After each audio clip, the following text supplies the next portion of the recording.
Quand vous dit, quand vous dit vous avez vendu le pays, vous trouvez qu'on vous injurait.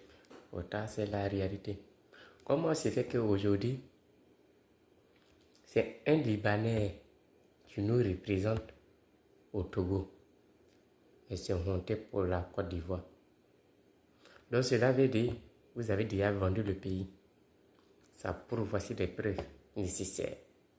Cela veut dire, le pays ici, celui-là, c'est là, il fait ce qu'il veut. L'autre, c'est là, il fait ce qu'il veut.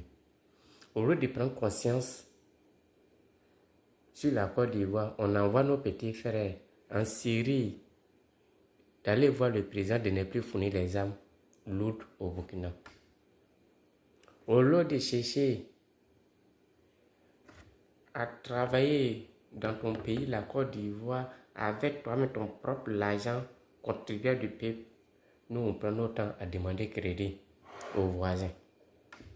Vous n'avez même pas honte. Mais quand est-ce que vous allez prendre conscience? Quand est-ce que vous allez prendre conscience?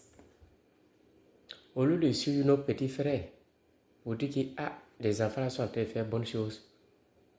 Nous, non. On cherche à les détruire.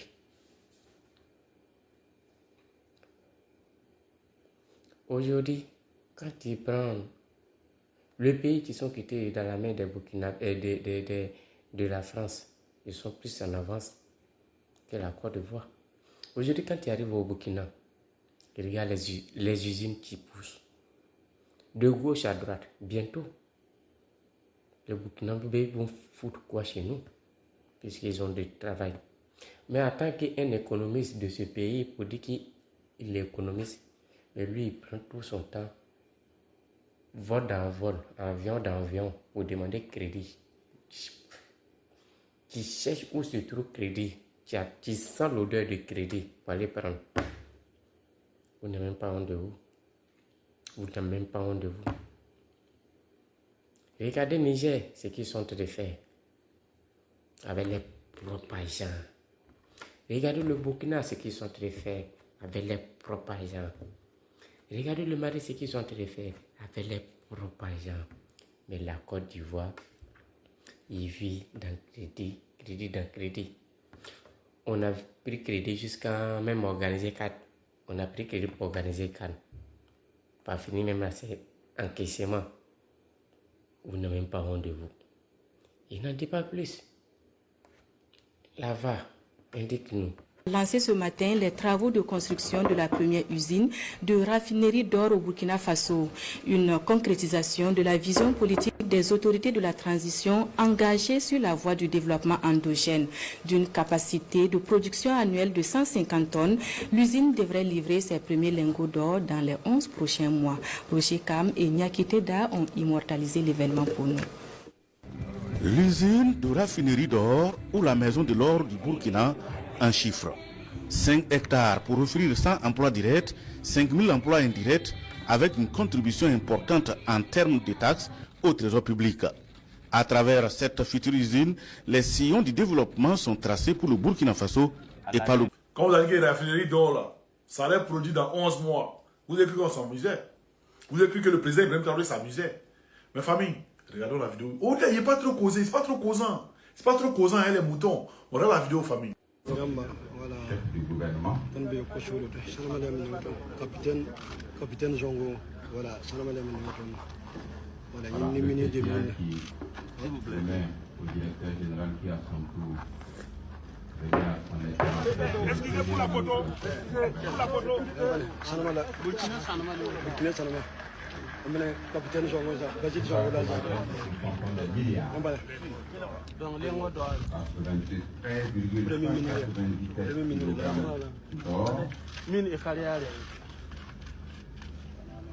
Et ça s'applaudit comme la Sanambe Burkina. Notre charbon sera traité efficacement avec Yawana Nando, capitaine Ibrahim Traoré. façon. Et pour la photo de famille, je vais inviter son Excellence, Monsieur le Président de l'Assemblée législative. Monsieur le Président de l'Assemblée.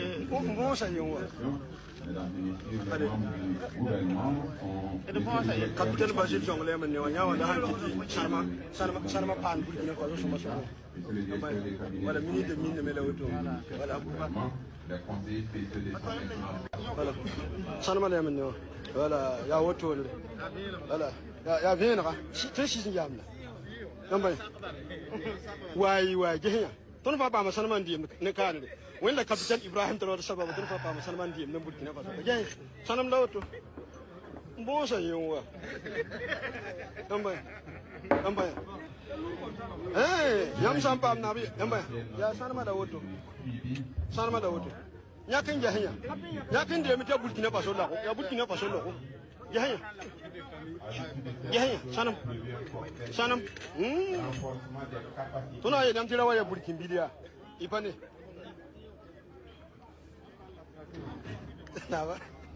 Voilà, capitaine Meda, voilà, ministre de la Santé, ministre de Malakeli. Voilà, le même ministre de la belle image qui prend cette cérémonie. Mesdames et messieurs, son Excellence, Monsieur le chef du gouvernement, spécialisé dans l'extraction d'uranium, a perdu le contrôle de sa dernière mine et de sa filiale nigérienne. Les relations entre Orano et le pouvoir n'ont cessé de se dégrader depuis le putsch militaire de 2023. Les explications de Nicolas Bertrand et Fabien Fougère. Qui dirige aujourd'hui cette immense mine d'uranium située dans le nord du Niger? Le géant français Orano dit en avoir perdu le contrôle. Dans un communiqué publié ce matin, Orano constate aujourd'hui que les autorités nigériennes en ont pris le contrôle opérationnel. Orano exprime ses plus vifs regrets face à l'évolution de la situation.